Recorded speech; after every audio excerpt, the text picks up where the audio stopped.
আর বিজেপির এই যাবতীয় সমীক্ষা হোমওয়ার্কের মধ্যেই আজ হলদিয়া যাচ্ছেন শুভেন্দু অধিকারী। তাপসী মণ্ডলের দল বদলের পর বিজেপি ছেড়ে তৃণমূলে যাওয়ার পর আজ হলদিয়ায় জেলার অর্থাৎ পূর্ব মেদিনীপুরের নেতাকর্মীদের সঙ্গে বৈঠক করবেন শুভেন্দু অধিকারী। দলে উল্টো স্রোত রুখতে কি মরিয়া পদ্ম শিবির? কিরণ মান্না আমাদের প্রতিনিধি রয়েছেন আমাদের সঙ্গে। কিরণ, কখন এই বৈঠক, কারা কারা থাকছেন, কি জানা যাচ্ছে?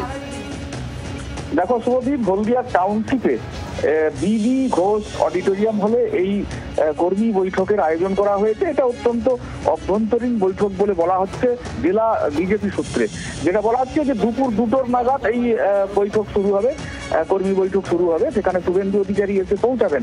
তার আগে প্রস্তুতি চূড়ান্ত পর্যায়ে এখানে একে একে আসতে শুরু করেছেন।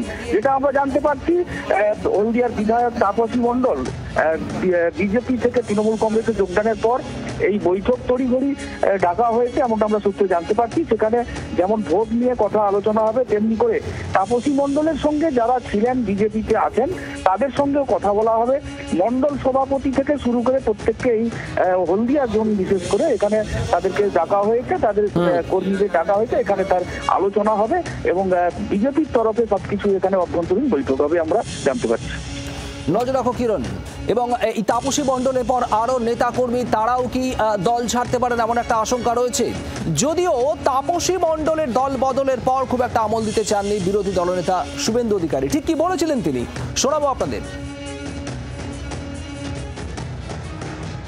আমাদের তো সংখ্যা কমেনি, আমরা সত্য। যদি বাপের বেটা বা বেটি হন, বুকের পাটা থাকে, বিধানসভার ভিতরে দাঁড়িয়ে বলুন না আমি তৃণমূল, বলুন।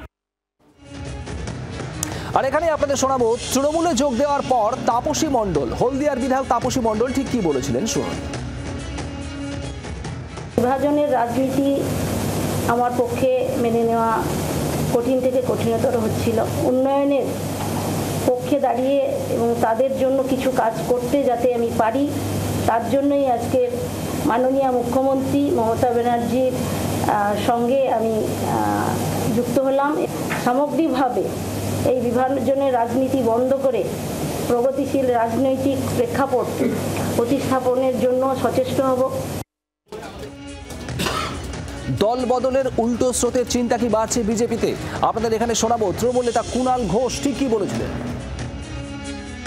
যখন যারা আমাদের কাছ থেকে লোক ভাঙিয়েছে তারা যখন নীতি দেখায়নি, 21 সালে যখন বারবার হচ্ছে চলে যাওয়া, আর তখন হচ্ছে ফাঁকা করে দেবো, অমুক করে দেবো, তো এখন দেখ কেমন লাগে তো শুনতে হবে। তো এখন কেন নীতির কথা উঠবে? দমদমে প্লেন চলে এলো, প্লেনে করে নেতারা যাচ্ছেন, গেল রব উঠে গেল, তখনই আমরা বলেছিলাম কিচ্ছু হবে না, তৃণমূল জিতবে। তাহলে এখন যখন বিজেপির একেবারে বিধায়ক চলে আসছেন তখন একটু দেখ কেমন লাগে, এটা তো সহ্য করতে হবে। তো সেটা বাংলার আওয়াজ, বাঙালির আবেগ, জি 24 ঘন্টা।